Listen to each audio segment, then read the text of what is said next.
الله لطيف بعباده الله لطيف بعباده يرزق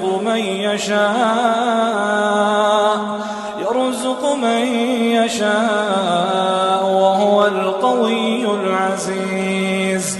من كان يريد حرث الآخرة نزد له في حرثه ومن كان يريد حرث الدنيا نؤته منها وما له